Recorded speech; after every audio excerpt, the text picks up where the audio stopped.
جو لوگ یہ سوال کرتے ہیں کہ قیادت کیا کر رہی ہے، اپنے دوستوں اور عزیزوں کے جذبات کا احترام کرتے ہوئے میں سمجھتا ہوں انہیں حق پہنچتا ہے کہ وہ یہ سوال کرے۔ اور اب بھی جو حضرات موجود ہیں، میں سب کو اس کی اجازت دیتا ہوں کہ وہ مجلس کے دوران بھی مہذب انداز میں سوال کر سکتے ہیں۔ لوگوں کی مجلسیں اس سے برہم ہوتی ہیں، میرا خطاب اس قسم کے سوالات سے برہم نہیں ہوتا۔ عزیزان گرامی، ظاہر ہے مشکلات کو دیکھ کر لوگ گھبرا جاتے ہیں، پریشان ہو جاتے ہیں، اور یہ پریشانی اب کی بات نہیں ہے۔ اگر آپ امام حسن علیہ السلام کے واقعات سے واقفیت رکھتے ہوں تو جو سوالات حسن ابن علی سے ہوئے تھے، اتنے سوالات تو ہم سے یہاں پاکستان کے اندر نہیں ہوئے۔ جو رویہ ماننے والوں نے حسن ابن علی سے اختیار کیا تھا، وہ رویہ ہمارے ساتھ کسی نے اختیار نہیں کیا۔ میں اب اس کو دہراتا نہیں ہوں، تاریخ پڑھیے اور سنیے اور جانیے۔ مسئلہ یہ ہے، پاکستان کی صورتحال یہ ہے کہ پاکستان میں یہاں پہلے تو کوئی سسٹم، کوئی نظام تشیع کے اندر موجود نہیں تھا۔ تشیع نے سن 63 میں یہاں ایک سسٹم قائم کیا جس کا نام قیادت ہے۔ ایک نظام بنایا قوم کے لیے جس کا نام قیادت ہے۔ چونکہ پاکستان کے اندر مرجعیت نہیں تھی، اس دور میں مرجعیت پاکستان کے اندر نہیں تھی، لہذا مرجعیت ان ملکوں میں تھی۔ پاکستان میں جو نظام بن سکتا تھا تشیع کے لیے، وہ قیادت کہلایا۔ اور پھر مرجعیت، ولایت فقیہ اور قیادت کا آپس میں اتصال ہوا، اور ابھی تک وہ اتصال قائم ہے، برقرار ہے۔ ہم مرجعیت کے ساتھ متصل ہیں، ہم ولایت فقیہ کے ساتھ متصل ہیں، اور ہمارا رابطہ ہے، تعلق ہے، روحانی تعلق ہے، علمی تعلق ہے، اور ملی اور قومی تعلق ہے۔ باقی پاکستان کے اندر رہتے ہوئے ہم مستقل ہیں، خود مختار ہیں، اپنے فیصلے خود کرتے ہیں، اپنے اقدامات خود لیتے ہیں۔ پاکستان میں جب ایک مدت سے پاکستان کے اندر تشیع کے لیے مشکلات کھڑی کی گئی، اور میں آخر میں آؤں گا کہ اب مشکلات کہاں تک پہنچی۔ مشکلات کھڑی کی گئیں، تشیع کی آزادیوں کو سلب کرنے کا عزم قائم کیا گیا، ارادہ ہوا کہ تشیع کو دوسرے مکاتب سے جدا کیا جائے، تشیع کو دوسرے یا تیسرے درجے کا شہری بنایا جائے۔ لوگ جو کہتے ہیں قیادت نے کچھ نہیں کیا، میں سمجھتا ہوں کہ اس وقت جو صورتحال ملک کی امن و امان کی صورتحال ہے، اس کے حوالے سے کہتے ہیں، ورنہ لوگوں کو پتہ نہیں ہے کہ اس سے بڑھ کر تھا وہ مسئلہ جب تشیع کو یہاں دوسرے اور تیسرے درجے کا شہری بنانے کی کوشش کی گئی، جب عزاداری سید الشہداء کو محدود کرنے کی کوشش کی گئی۔ یہ بہت پہلے کی بات ہے، قتل مقاتلہ تو اب زیادہ ہوا۔ دوسرے اور تیسرے درجے کا شہری بنانے کی کوشش ہوئی، تشیع کی شہری آزادیوں کو روکنے کی کوشش ہوئی کہ عزاداری سید الشہداء کو محدود کیا جائے۔ عزاداری سید الشہداء کی جو اتنی وسعت کے ساتھ اور اتنی آزادی کے ساتھ عزاداری منائی جاتی ہے، اس عزاداری کو محدود کیا جائے، اور اس طریقے پہ اس کو زیادہ پھیلنے نہ دیا جائے، اس کے فروغ کے سامنے رکاوٹیں کھڑی کی جائیں۔ کچھ گروہ پیدا کیے گئے جن کی ذمہ داری لگائی گئی انہوں نے شیعوں کے خلاف غلیظ نعرے، غلیظ مہم، غلیظ گالیاں، غلیظ فتوے، غلیظ تحریریں، غلیظ تقریریں انہوں نے شروع کی، اور سیاسی لحاظ سے بھی ان کو آگے بڑھانے کی کوشش کی گئی، پشت پناہی ہوئی ان کی۔ یہ معمولی مسئلہ نہیں ہے، یہاں پہ تشیع کے لیے بڑی آزمائش کا دور تھا، بڑے امتحان کا دور تھا۔ کیا تشیع اس ملک کے اندر ایک پاکستان کے شہری ہونے، باعزت شہری ہونے کی حیثیت سے یہاں رہ سکتی ہے یا نہیں؟ کیا کوئی ایسا اقدام کیا جا سکتا ہے جس سے تشیع باعزت انداز میں اس ملک کے اندر رہے، اس کی آزادیوں کے سامنے بھی کوئی رکاوٹ نہ ہو، اور ایک مکتب کی حیثیت سے اس کا وجود ہو، اس کی عظمت ہو، اس کی عزت ہو اور اس کا مقام ہو؟ بہت سے اس ملک کے اندر اقدامات کرائے گئے ان گروہوں سے جو گروہ بنائے اسی لیے گئے تھے۔ بہت سے بل لائے گئے اس ملک کے اندر، پارلیمنٹ کے اندر بل لائے گئے، کتنے شریعت بل آئے عام آدمی کو پتہ نہیں ہے۔ عام آدمی کو یہ تو پتہ چلتا ہے کہ فلاں شخص شہید کر دیا گیا، لیکن اس کو ایک فرد کی شہادت کا تو پتہ چلتا ہے، لیکن تشیع کے خاتمے کے لیے جو اقدام ہے اس کا کسی نے اس کو بتایا نہیں۔ یہ تنظیم کی ذمہ داری ہے۔ لوگوں کو بتاؤ کہ تشیع کے خاتمے کے لیے، تشیع کو زیر کرنے کے لیے، تشیع کو کمزور کرنے کے لیے، عزاداری کے راستے روکنے کے لیے اس کے ملک کے اندر کیا کیا اقدامات ہوئے گزشتہ 25-27 سال میں؟ کتنے شریعت بل آئے اس ملک کے اندر، اور ان شریعت بل میں کیا چیزیں تھیں؟ اور یہ اس وقت کی بات ہے، آج سے میں سمجھتا ہوں کہ 20 سال پہلے کی بات ہے، جب شریعت بل اس ملک کے اندر آیا، پیش کیا گیا تو دینی جماعتوں کے وسط کے اندر بیٹھ کر ببانگ دہل ہم نے کہا، یہاں نعرے لگوا لینا اور بات ہے، وہاں بیٹھ کر میں نے کہا کہ اس شریعت بل میں کوئی دفعہ اگر ایسی ہوئی جو عزاداری کے سامنے رکاوٹ ہوئی تو ہم اس کو تسلیم نہیں کریں گے۔ میرے پاس وقت نہیں ہے ورنہ میں آپ کو تفصیل بتاؤں۔ ابھی دیکھیے کہ کتنے شریعت بل آئے، یہ بڑی لمبی کہانی ہے، کیا ہوا، ان کا انجام کیا ہوا۔ کوئی ایسا شریعت بل پاکستان کے اندر پاس نہیں ہوا جس میں عزاداری سید الشہداء کی رکاوٹ کے لیے کوئی دفعہ شامل ہو۔ تشیع کی بقا کا مسئلہ تھا، تشیع کے وجود کا مسئلہ تھا۔ میں تشیع کے وجود اور بقا کے میدان میں کھڑا ہوں۔ مجلس اعضاء منعقد کر لینا بڑی اچھی بات ہے، مقررین آئیں گے، ذاکرین آئیں گے، خطاب کریں گے، پڑھیں گے، عزاداری ہوگی، بہت اچھا سلسلہ ہے، لیکن عزاداری کے تحفظ کے لیے جو اقدام ہوگا اس کی بھی کوئی قدر و قیمت آپ کے پاس ہونی چاہیے۔ آج اس انداز میں عزاداری منا رہے ہیں، 20 شریعت بل اس ملک کے اندر آئے، کتنے ناموس صحابہ بل اس ملک کے اندر آئے۔ میں ان کا تذکرہ ہی اب نہیں کرتا اس لیے کہ وہ ماضی کی کہانی ہو چکی۔ ناموس صحابہ بل میں پہلی دفعہ یہ تھی کہ جو حضرت ابو بکر اور حضرت عمر کو نہیں مانتا اس کو 80 کوڑے لگائے جائیں۔ سمجھتے اس کا مقصد کیا ہے اور مفہوم کیا ہے، میں تبصرہ نہیں کرنا چاہتا۔ یہ تو پہلی دفعہ تھی۔ جو صحابہ کی توہین کرتا ہے اس کو سزائے موت ہونی چاہیے، یہ اس کی دفعہ تھی۔ جو صحابہ کی توہین کرتا ہے اس کی سزائے موت ہونی چاہیے۔ مجھ سے مطالبہ ہوا، میں نے کہا میں اس دفعہ کو ماننے کے لیے تیار نہیں ہوں۔ میں کوئی فرقہ وارانہ بات نہیں کرتا، میں تو اب کھڑا ہوں دینی جماعتوں کے عین درمیان میں، ابھی وہ بات نہیں میں کروں گا۔ میں فرقہ وارانہ بات کرنے نہیں آیا، میں سنی شیعہ کا مسئلہ نہیں چھیڑنے آیا۔ انہوں نے کہا جی صحابہ کی توہین کے لیے سزائے موت۔ مجھے کہا سزائے موت نہیں مانتے ہیں تو آپ 14 سال مان لیں، وہ نہیں مانتے تو 7 سال مان لیں۔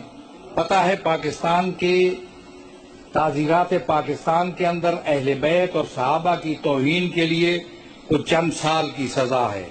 وہ کہتے تھے آپ 14 سال سزائے موت مانیں یا 14 سال مانیں یا 7 سال مانیں۔ میں نے کہا جو قانون کے اندر جو سزا موجود ہے اس میں 1 سیکنڈ کے اضافے کے لیے بھی حاضر نہیں ہوں. چلی گئی یہ باتیں. میں نے ان کو کہا کہ مت کہو یہ بات کہ صحابہ کی توہین پر سزائے موت. یہ بات عقل مندی نہیں ہے. ہم بھی صحابہ کو مانتے ہیں، لیکن یہ بات نہ کہو کہ کسی صحابی کی توہین پر سزائے موت. یہ عقل مندی کا تقاضا نہیں ہے. مت کہو یہ بات، اس لیے کہ پھر سوال اٹھ سکتا ہے کہ صحابی جو پیغمبر کا ساتھی ہے، پیغمبر کا ماننے والا ہے، پیغمبر کا خادم ہے، اس کی توہین پر سزائے موت تو جو نفس رسول ہو اور اس کی صرف توہین ہی نہ کی جائے، اس کے سامنے تلوار اٹھائی جائے، تو بتاؤ کتنی مرتبہ سزائے موت تجویز کرو گے؟ میں نے ان کو سکھایا اور روکا. یہ بڑی لمبی داستان ہے. 25-27 سال کے عرصہ گزرا ہم نے سب چیزوں کو. اور یہ جو قانون ہے، اس قسم کے جو قوانین تھے جس کی میں بات کر رہا ہوں، اس کو ہم نے پارلیمنٹ سے رد کرا کر ردی کی ٹوکری میں پھینکوایا.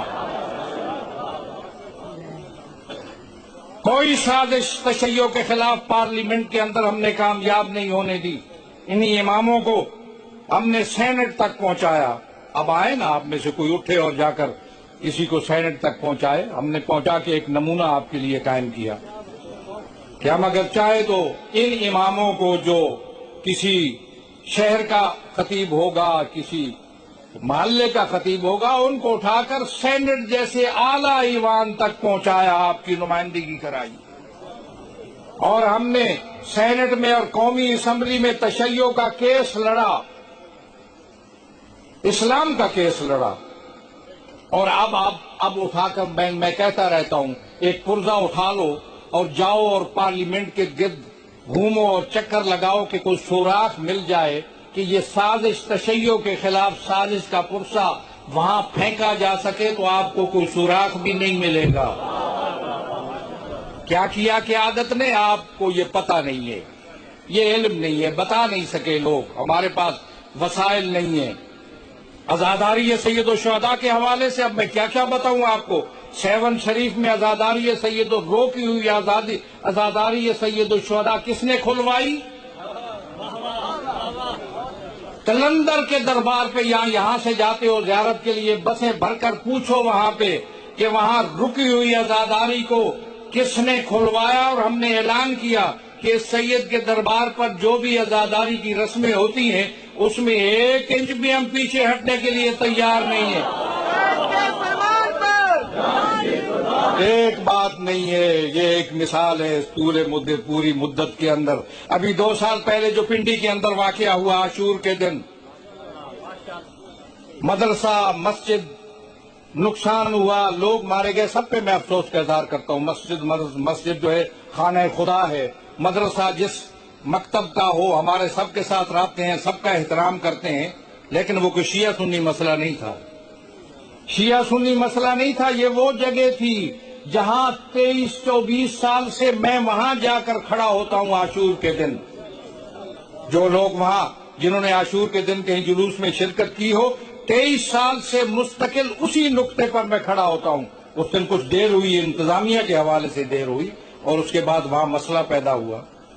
آپ نے دیکھا اس مسئلے کے بعد پرنٹ میڈیا، الیکٹرانک میڈیا، تمام طبقات کے اندر یہ بات پھیلائی گئی کہ عزاداری سید الشہداء کے جلوس نہیں ہونے چاہیے.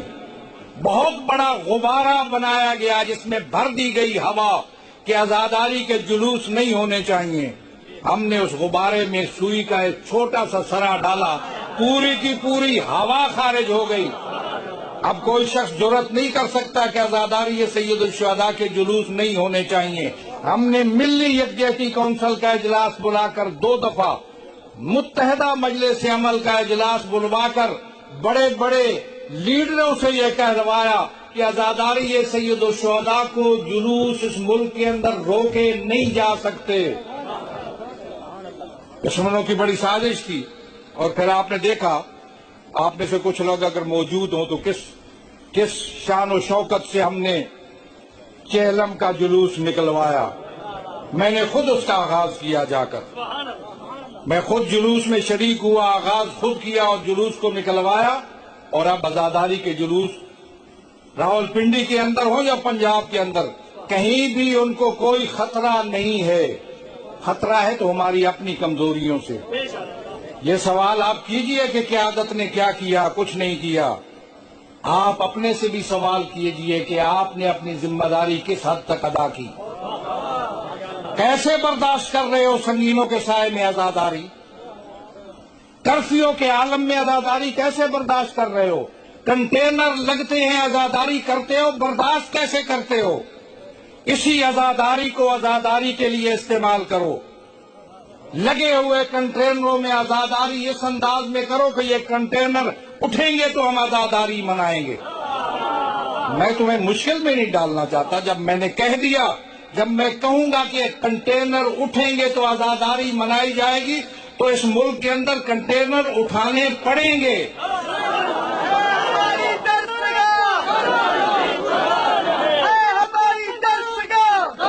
مجھے کہنا نہیں چاہیے، لیکن سمجھو اس ملک کے اندر کہ مجھ پہ پابندیاں کیوں ہیں۔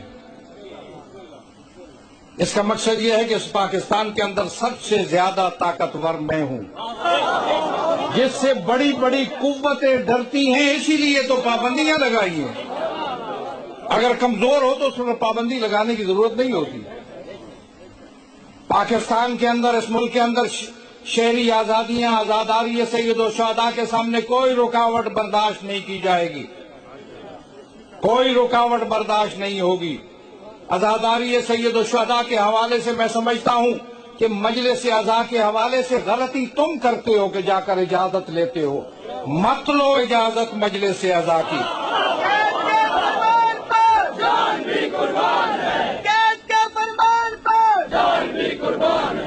مجلس اعضاء کو دنیا کی کوئی طاقت روک نہیں سکتی۔ پاکستان کا آئین، پاکستان کا قانون مجھے حق دیتا ہے، میں جہاں چاہوں مجلس اعضاء منعقد کروں۔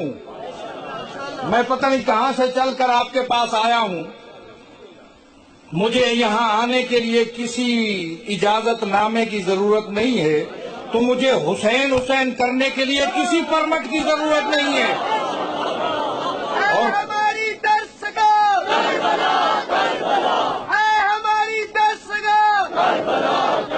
جب تم میں ہمت ہوگی نا، تو اس پاکستان کا رنگ ہی کچھ اور ہوگا۔ اور میں سمجھتا ہوں، میں جانتا ہوں اس ملک کے اندر تشیع کا بڑا نقصان ہوا، بڑی بڑی قیمتیں جانیں گئیں، لیکن میں یہ سمجھتا ہوں کہ میں ایسا اقدام جس سے قوم کا زیادہ نقصان ہو، اس کے لیے کبھی آپ کو اجازت نہیں دے سکتا۔ دو ٹوک میں کہتا ہوں، ایسا کام جس سے ملت کا نقصان زیادہ ہو، اس کی اجازت نہیں دی جا سکتی۔ تیاری کی ضرورت ہے۔ ابھی آپ اس بات کے لیے بھی تیار نہیں ہیں کہ اگر عزاداری کے لیے جلوس روکے جائے، خود عزاداری کے لیے، اس کے لیے آپ آمادہ نہیں ہیں۔ میں آپ کو جانتا ہوں اچھے طریقے پہ، کراچی سے لے کر گلگت اسکردو تک جانتا ہوں۔ جب آپ آمادہ ہوں گے تو عزاداری کی مجلس کیا، جلوس اعضاء کے سامنے کوئی کنٹینر کھڑے نہیں کیے جا سکیں گے۔